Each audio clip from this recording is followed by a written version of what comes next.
नमस्कार प्रिय छात्रों, स्वागत है आप सभी बच्चों का, छात्रों का आपके अपने इस चैनल माई कॉमर्स क्लास में। मैं हूं लाल सर और आज फिर अंशों के जो हरण और पुनर्निर्गमन का क्रम चल रहा था, उसी में आज हरण और पुनर्निर्गमन से संबंधित एक प्रश्न को सॉल्व करेंगे। उसी को देखेंगे किस तरीके से करना है। ठीक है, तो इस करने से पहले मेरा उन सभी छात्रों से अनुरोध है जिन्होंने अभी तक हमारे चैनल को सब्सक्राइब नहीं किया है, फटाफट हमारे चैनल को सब्सक्राइब करें और वीडियोस को लाइक करें और शेयर करें। अकाउंट्स में जितने भी आपको बोर्ड के एग्जाम में जो बहुत ही इंपॉर्टेंट होने वाला है, उसी से रिलेटेड सारे टॉपिक आपको हमारे इस चैनल में सभी वीडियो में मिलेंगे और आपके लिए पेपर में सॉल्व करने के लिए बहुत ही मददगार होगा, बहुत ही हेल्पफुल होगा और जो पेपर में आपके लिए बहुत सहायक होंगे। ठीक है, तो आगे बढ़ते हैं और आज का सवाल है हरण और पुनर्निर्गमन से संबंधित प्रश्न। तो इसमें देखिए प्रश्न क्या है। एक्स लिमिटेड ने नमन के 10 रुपये वाले 1000 अंशों को 4 रुपये आवंटन एवं 3 रुपये प्रथम और तृतीय याचना की राशि नहीं चुकाने के कारण जब्त कर लिया। ये अंश चमन को 10 रुपये प्रति अंश अंकित मूल्य, देखिए यहाँ अंकित मूल्य है, अंकित मूल्य पर पुनः निर्गमन कर दिए गए अंशों के हरण एवं पुनः निर्गमन की जनरल प्रविष्टि कीजिए। देखिए यहाँ पर हरण और पुनः निर्गमन, पिछले वीडियो में मैंने आपको 3 कंडीशन बताया था। जब हरण किए गए अंशों को पुनः निर्गमन किया जाता है तो सममूल्य, प्रीमियम और कटौती पर। तो यहाँ देखिए 10 रुपये वाले शेयर 10 रुपये के हिसाब से ही पुनः निर्गमन किया है, तो इसका मतलब है सम मूल्य पर निर्गमन किया। ये आपको मैंने पहले कहा कि आपने खुद ही समझना है कि पुनः निर्गमन सम मूल्य पर है, कटौती पर है या प्रीमियम पर, उसकी वैल्यू से आपको खुद ही समझ में आ जाएगा आपको। तो जर्नल एंट्री इसको करते हैं। जर्नल एंट्री के लिए बोला है तो सिर्फ हरण और पुनः निर्गमन की जर्नल एंट्री ही करने के लिए कहा है। ठीक है, तो जर्नल एंट्री के लिए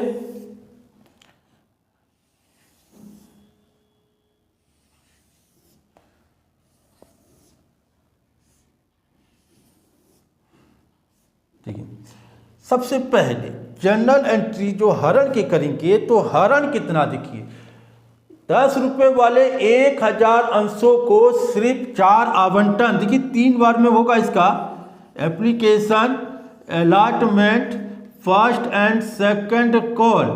इसने अलॉटमेंट का 4 और प्रथम अंतिम याचना का 3 रुपया नहीं दिया है। तो भैया 10 रुपये वाले हैं तो उसने दिया क्या, सिर्फ ये तो नहीं दे रहा है।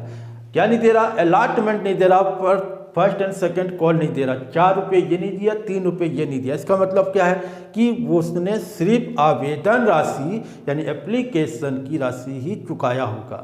तो जब आवंटन नहीं दिया तो इसका मतलब एप्लीकेशन ही दिया, एप्लीकेशन के बाद ही आवंटन आता है। आवंटन और फर्स्ट याचना 4 और 3 7 रुपया, इसका मतलब नहीं दिया है, तो फिर एप्लीकेशन की वैल्यू कितनी हो जाएगी? 3 रुपया, क्योंकि 10 रुपये वाले शेयर में 4 यहाँ 3 यहाँ, तो 1000 अंशों का पैसा 3 के हिसाब से 3000 हो गया, 4000 रुपये हो गया, 3000 रुपये हो गया।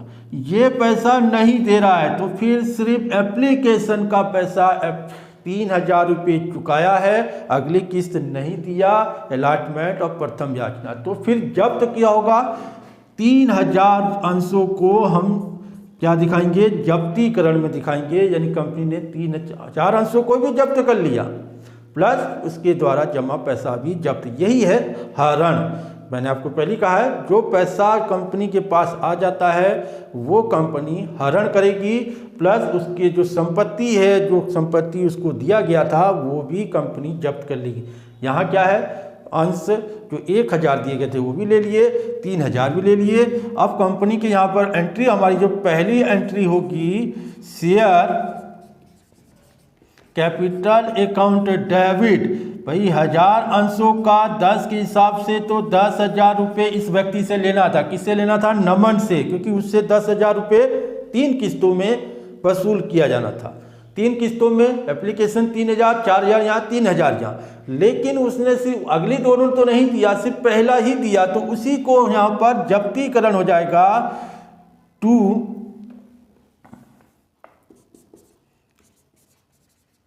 शेयर फॉर परचेज अकाउंट कितना दिया उसने, 3,000 रुपये ही दिया। तो 3,000 रुपये को हमने जब्त कर लिया। क्या नहीं दिया, टू शेयर अलॉटमेंट कितना, 4,000 रुपये। To share first and second call कितना नहीं दिया, 3,000 रुपये ये नहीं दिया। तो यहाँ पर हो गया being share for purchase for not paid first and allotment and first and second call बन। ठीक है, पहली एंट्री तो ये हो गई। दूसरी एंट्री, अब पुनः निर्गमन जो अंश किए गए हैं, पुनः निर्गमन कितने, नमन को 10 रुपये प्रति अंश अंकित मूल्य पर पुनः निर्गमन कर दिया गया। यही अंश जो जब्त किए गए थे, यानी 1000 अंश जो जब्त किए थे, वो अंश चमन को पुनः निर्गमन कर दिया गया। तो पुनः निर्गमन पर कंपनी को 10 रुपये के हिसाब से पुनः निर्गमन किया है, तो पूरा 10 के हिसाब से ही पैसा आना है। और 10 के हिसाब से कितना पैसा, शेयर कैपिटल हमारा 10,000 बन रहा है, तो 10,000 रुपये ही वसूल करेगी। 10,000 वसूल करने पर यहाँ पर बैंक में, कंपनी के बैंक अकाउंट डेबिट कितने पैसे, 10,000 रुपये। टोटल टू शेयर कैपिटल की वैल्यू कितनी हो गई, टू शेयर कैपिटल अकाउंट 10,000 रुपये। तो ये हो जाएगा being 1,000 share at the rate 10 issue at face value at face value, या फिर एट द रेट कितना हो जाएगा, एट द रेट या एट द रेट या एट पर या फिर फेस वैल्यू पर पुनः निर्गमन किया। क्लियर है बच्चों। अब क्या होना है, मैंने कहा जब दूसरी एंट्री हो जाएगी, आपको बताया मैंने, दूसरी एंट्री जब होगी तो दूसरी एंट्री होने के बाद तीसरी एंट्री का दरवाज़ा खुलेगा, उसको हमने करना है, दिखाना है। तो तीसरी एंट्री क्या है, पिछले वीडियो जिसने नहीं देखा है वो पिछले वीडियो में हम देख सकते हैं, मैंने आपको पूरा डिटेल बताया है, पुनः निर्गमन से संबंधित उसकी एंट्री के बारे में भी आपको बताया है। तो उसमें मैंने आपको क्या बताया कि जब पुनः निर्गमन किया जाएगा तो तीसरी एंट्री जो हमारी बननी चाहिए थी उसके लिए दरवाज़ा खुल जाता है। अब उस एंट्री का मतलब हो गया क्या कि तीसरी एंट्री कैपिटल रिजर्व पूंजी संचय खाता, और वो कब खुलता है, जब दूसरी एंट्री बनेगी, पुनः निर्गमन किया जाएगा। तो तीसरी एंट्री हमारी होती है share forfeiture account debit to capital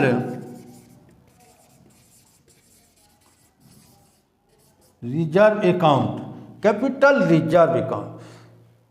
reserve account में तीसरी एंट्री जो बनेगी, तो कैपिटल रिजर्व अकाउंट में क्या चीज का पैसा आता है, हरण किए के अंशों को पुनः निर्गमन करने के बाद जो पैसा बच जाए उसी अंशों को, शेष जो हरण खाते का जो शेष आएगा वही हमने कहाँ ले जाना है, कैपिटल रिजर्व में। 1 नंबर वाला क्वेश्चन मैं आपको फिर भी बता रहा हूँ, 1 नंबर में जरूर आता है और इम्पोर्टेंट है ये कि हरण किए गए अंशों को पुनः निर्गमन के बाद जो शेष बचेगा, हरण खाते का शेष कहाँ ले जाना है, कैपिटल रिजर्व यानी कि पूंजी संचय खाते में।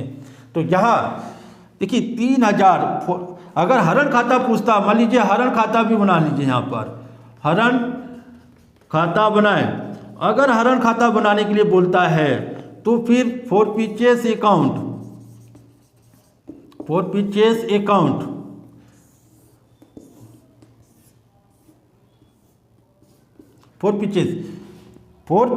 अकाउंट में क्रेडिट साइड पर 3,000 रुपये यहाँ पर बाय शेयर कैपिटल अकाउंट के नाम से 3,000 आ गया। इसका टोटल 3,000 रुपये आया। अब यहाँ कहीं और भी फोरपीचेस नहीं लिखा है, सिर्फ ये फोरपीचेस आया। अभी तो यहाँ अमाउंट है नहीं, यहाँ की अमाउंट कैलकुलेट करना ही है मुझे, तो इसी अमाउंट को कैलकुलेट करने के लिए ही तो इसको ध्यान रखना। या तो फिर हरण खाता बोले तो हरण खाता बनाइए, नहीं तो डायरेक्ट कर लीजिए, कोई दिक्कत नहीं है। तो हरण खाता अगर बोलता है तो हरण खाता बनाना है, तो फिर हरण खाते की शेष। अब एंट्री जो हम बनाएंगे तो उसके बाद जब लेजर बोला तो लेजर का योग तो दोनों तरफ तो 3,000 रुपये आना चाहिए, यहाँ भी 3,000 तो यहाँ भी 3,000। अब जिस साइड लेजर का योग में जिस साइड कोई अमाउंट ना आए या अंतर राशि है, उधर चीज को हमने बैलेंस शीट ही दिखाना। तो इधर 3,000, इधर कुछ नहीं है, तो यहाँ पर तो हम क्या दिखाएंगे, बैलेंस शीट ही दिखाते हैं। यहाँ पर बैलेंस शीट ही 3,000 रुपये, ठीक है। अब यही बैलेंस शीट ही को जो 3,000 जो बच रहा है, इसी बैलेंस शीट ही को हम कैपिटल रिजर्व के नाम ट्रांसफर कर देंगे, कैपिटल रिजर्व के नाम पर दिखाकर ट्रांसफर करेंगे। तो यही 3,000 रुपये यहाँ पर कैपिटल रिजर्व में आ जाएगा।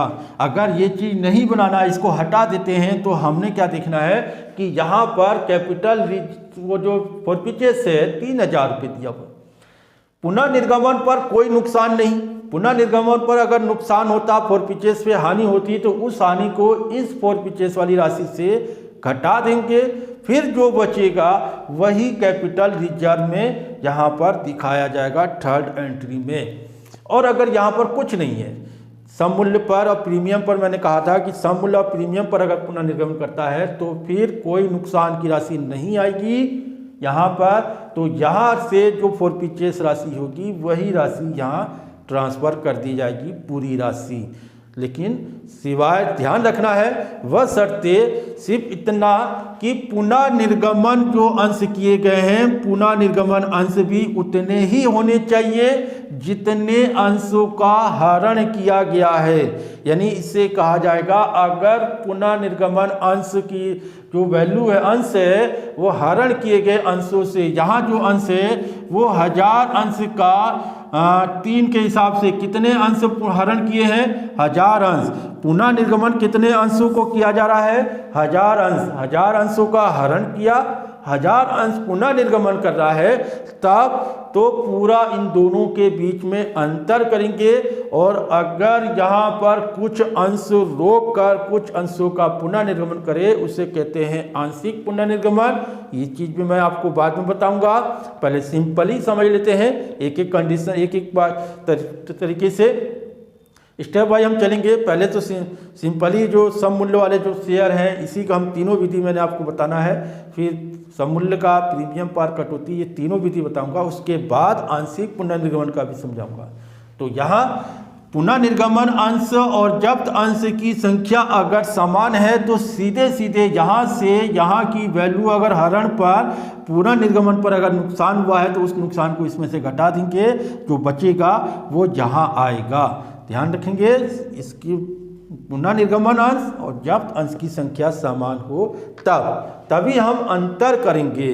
अदरवाइज हरण किए गए अंशों की संख्या से पुनः निर्गमन संख्या कम हो तो फिर अनुपातिक हम निकालेंगे, उसके बाद यहाँ पर लाएंगे, वो बाद में कराएंगे हम, ठीक है।